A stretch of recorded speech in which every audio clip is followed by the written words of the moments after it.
चला लक्षवेधी क्रमांक 10. लक्षवेधी क्रमांक 10 वितरित केल्याप्रमाणे आदरणीय सभापती महोदय, स्टर्लिंग कोऑपरेटिव्ह सोसायटी तिथे उपनिबंधक सहकारी संस्था म्हाडा त्यांच्यावर कोणतंही तक्रार नसताना आपल्या पदाचा दुरुपयोग करून व्यवस्थापन समितीला 5 सदस्य सोसायटी सदस्य रद्द करण्यात आलेला आहे. मी त्याला वाचणार नाही, संपूर्ण ते माझ्या लक्षवेधी मध्ये सर्व आलेलं आहे. मी मंत्री महोदयाला एकतर हे सांगणार की जे उत्तर आलेलं आहे त्या लक्षवेधी सूचनेचे जे उत्तर आलेलं आहे ते उत्तरशी मी सहमत नाही. ठराव क्रमांक 6480 ह्या प्रकरणाची लागू होत नाही. ठरावामध्ये पूर्वलक्षी प्रभावाने लागू असलेलं नमूद नाही. या प्रकरणी कोणतीही तक्रार नसताना सुद्धा केवळ आपल्या पदाचा गैरवापर करून मनमानीपणे आदेश जारी केलेला आहे. उपनिबंधक सहकारी संस्था म्हाडा निवडून आलेली कमिटी भंग करताना सभासदांना आपल्या बाजू मांडण्याची संधी देण्यात आली नाही. मी जास्त प्रश्न विचारणार नाही. मंत्री महोदय बोलल्यानंतर जे पुढचा प्रश्न आहे ते पुढे विचारणार. मान्य करून टाका त्यांचं. सभापती महोदय, आत्ताच आपले सभागृहाचे सदस्य रामसिंह यांनी या ठिकाणी प्रश्न विचारलेला आहे. स्टर्लिंग कोऑपरेटिव्ह सोसायटी गुलमोहर या संस्थेच्या संदर्भामध्ये त्यांनी विचारलेला प्रश्न असा आहे, ही म्हाडाची संस्था आहे. हा, काय असेल ते बघून घ्या काळे साहेब. हा भूखंड म्हाडाने 1962 मध्ये वाटप केला होता. 2004 मध्ये एकूण 11 व्यक्तीच्या यूडीपीएम स्टर्लिंग आणि कोऑपरेटिव्ह सोसायटीची नोंदणी करण्यात आली. त्यानुसार म्हाडाचे संस्थेच्या नावे सदर भूखंड हस्तांतर केला. संस्थेने 2006 मध्ये कमला लँडमार्क डेव्हलपर्स यांना पुनर्विकासासाठी इमारत दिली होती. त्यानंतर 2007 मध्ये जुन्या इमारतीतील 3 सदनिकधारकांना संस्थेमध्ये समावेश केल्याने एकूण पूर्वीचे 11 आणि हे 3 असे 14 सभासद झाले. 2007 मध्ये पुन्हा म्हाडाने या भूखंडावर 7 मजली इमारत बांधण्यास परवानगी दिली. त्यामध्ये तयार होणाऱ्या एकूण 7 सदनिकापैकी 3 सदनिका जुन्या लोकांना दिल्या आणि इमारतीमधील सदनिकाधारक यांना दिल्या, तर उर्वरित 4 सदनिका संस्थेच्या सभासदा व्यतिरिक्त नवीन 4 लोकांना देण्यात आल्या. खरं ह्यांना द्यायला पाहिजे होतं पण दुसऱ्याला दिल्या. त्याच्यानंतर 2007-08 मध्ये सदनिका नसलेल्या 11 सदस्यांपैकी 8 सभासदांना त्याचे भाग 8 व्यक्तींना ते विकले, हस्तांतरित केले. हस्तांतरित करण्यास म्हाडाची परवानगी घ्यायला पाहिजे, यांनी घेतली नाही. म्हणून 28/5/18 रोजी संस्थेची निवडणूक होऊन 7 समितीचे सदस्य निवडून आले कराय.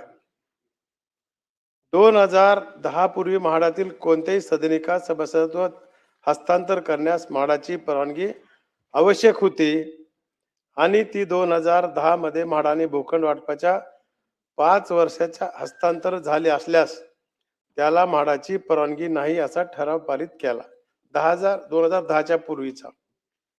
म्हणून म्हाडाच्या परवानगीशिवाय 2008 मध्ये हस्तांतर झालेल्या 6 जणांना म्हाडाची परवानगी नसल्याने समिती सदस्य पदावरून राहण्यास तत्कालीन निबंधकांनी त्यांना सदस्य, संचालक आणि सदस्य वेगळे, तर त्यांना संचालक पदावर राहता येत नाही अशा प्रकारचा आदेश दिलाय. त्याला काढून टाकलं.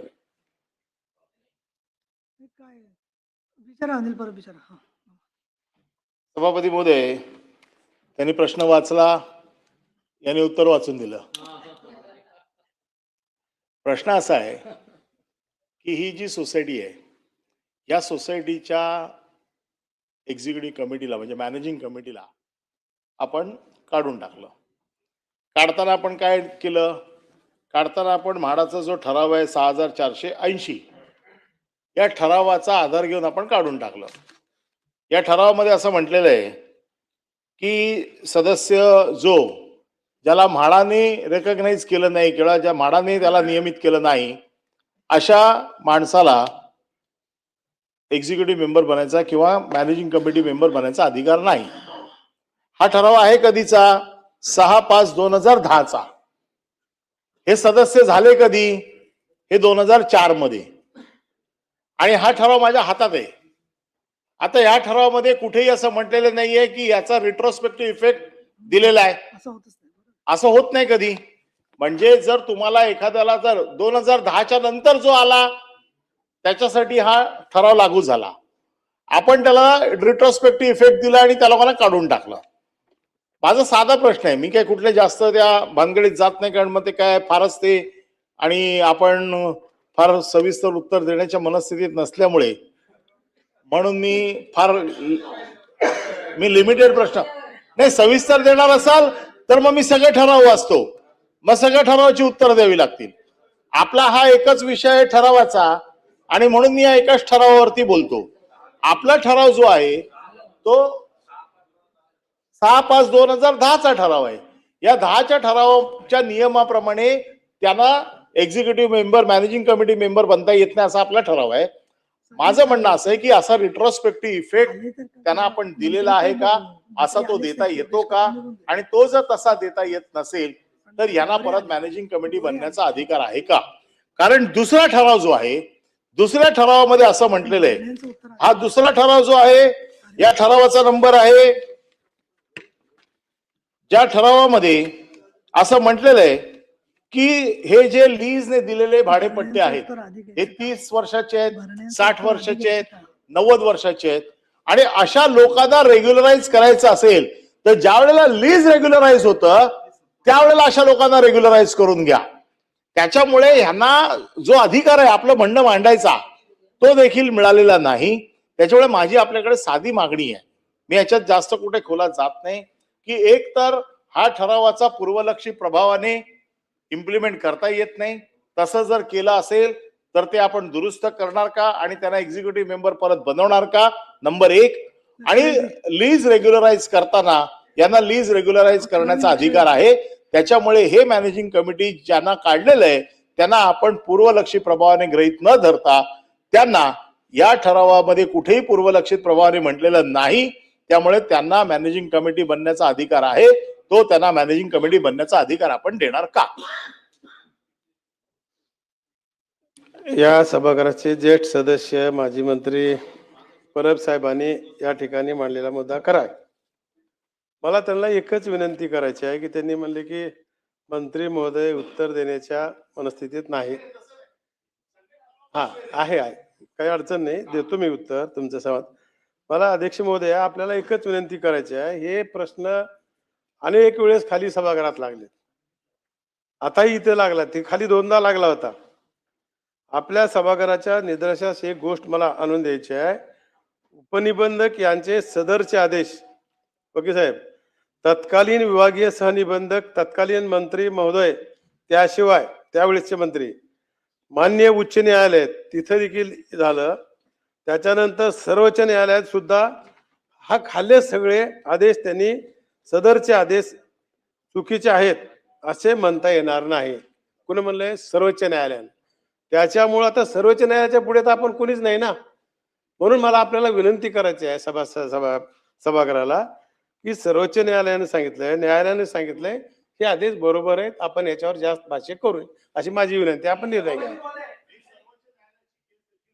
आहे मी जे मुद्दे म्हणतोय हे सर्वोच्च न्यायालयाच्या कुठल्याही पर्व्ह्यूमध्ये आलेले नाहीयेत. माझा जो मुद्दा आहे रेट्रोस्पेक्टिव्ह इफेक्टचा जो मुद्दा आहे हा त्यावेळेला सर्वोच्च न्यायालयाच्या पर्व्ह्यूमध्ये आलेला नाहीये. एका फक्त ठरावावरती सर्वोच्च न्यायालयाने आपला जो काही निर्णय दिलेला आहे तो सर्वोच्च न्यायालयाने त्या ठरावाच्या आधाराने दिलेला आहे. परंतु त्यावेळेला रिट्रोस्पेक्टिव्ह त्याला इफेक्ट देता येतो की नाही, रिट्रोस्पेक्टिव्ह इफेक्ट दिला नसेल तर काय आहे, म्हणून माझी आपल्याला विनंती आहे, आपण सर्वोच्च न्यायालयाचा आदेश सोडून जाऊ नका.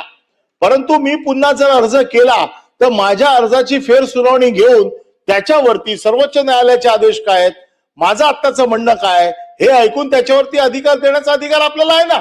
मी सर्वोच्च न्यायालयाचे अधिकार तोडा असं म्हणतच नाहीये किंवा त्यांनी दिलेलं जजमेंट. परंतु जो माझा मुद्दा मी त्यावेळेला मांडू शकलो नाही, त्यावेळेला माझ्या पद्धतीने तो मांडला गेला नाही आणि तो मुद्दा जर मला, त्याला रिव्ह्यू म्हणतात आणि तो रिव्ह्यू करण्याचा अधिकार आपल्याला आहे.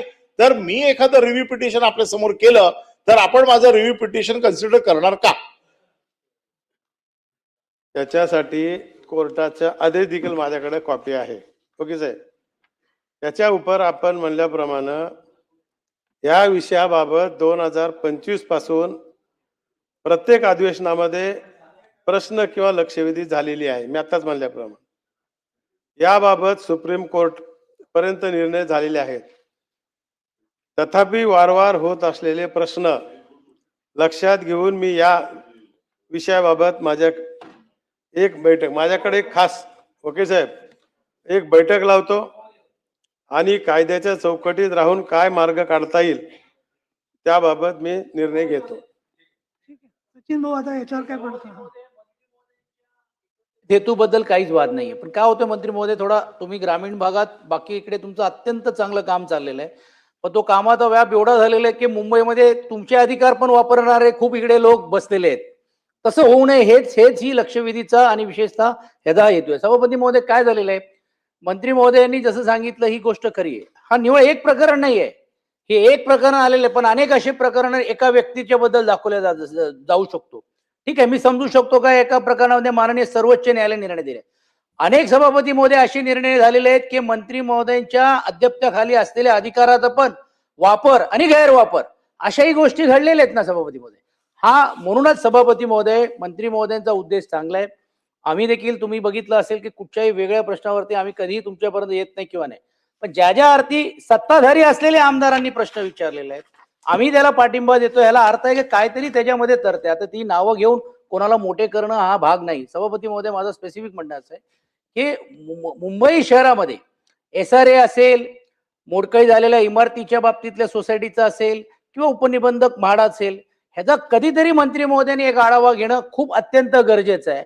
आता काय होतंय, तुम्हालाही न माहिती पडता, आता आम्हालाही माहिती आहे, आम्ही मंत्री होतो, ऑपरेटरच काय अर्ध्याची कामं करतात, तसे काही कालचे तुमचे ऑपरेटर्स दुसरे जे बसलेले आहेत त्याच्यामुळे हे गैरवापर होऊ नये आणि आपण बदनाम होऊ नये. म्हणूनच माझी विनंती राहणार आहे की याचा आपण सखोल रीतीने संपूर्ण या विभागाचा आपण यातला निर्णय घेणार आहात का? चौकशी निश्चितपणे त्याच्या संदर्भामध्ये रिव्ह्यू घेतो आणि काही गरज पडली तर आपलाही सल्ला घेऊन त्याच्यात योग्य ते न्याय घेऊ. राजहंस नाही, मंत्री महोदय रिव्ह्यू घेणार, त्यांच्या दालनात मीटिंग लावणार, ते चांगलं आहे. परंतु ह्या रद्द केल्यानंतर शर्मा नावाचा एक इसमला परत त्याच्यामध्ये सभासद केलेला आहे. ते काय घोल बंगाल आहे? आता बोलला तर काय त्रास आहे काय तुला? नाही, हा, त्रास आहे काय तुला? अरे मी मंत्री महोदयाशी बोलतो रे बाबा, नाही तर तू बोलणार, तुला अडवणार मी. घेऊ बैठकीत घेऊ, माहिती द्या, आपण तुम्हाला निश्चितपणे न्याय देऊ.